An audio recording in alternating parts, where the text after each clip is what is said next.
திருவாசகம் மாணிக்கவாசகர் அருளியது. சிவபுராணம் அத்தியாயம் 3. அற்புதன் காண்கவனேகன் காண்க சொற்பதங் கடந்த தொழலோன் காண்க. ஈசன் அதிசயிக்கத்தக்க அரும்பொருள். எண்ணற்ற வடிவங்கள் அவனுடையன. அவன் உரைப்பதற்கொன்னா பழைய பொருள். அவன் அற்புதங்கள் பல புரிவதால் அற்புதன் என்று கூறுவராயினர். இந்த அற்புத உலகை படைத்த காரணத்துக்காகவும் அப்படி கூறத்தக்கவன்தான் அவன்.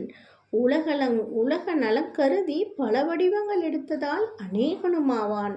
அவனது இயல்புகளை, தன்மைகளை, பெருமைகளை சொல்லால் விளக்க முடியாது.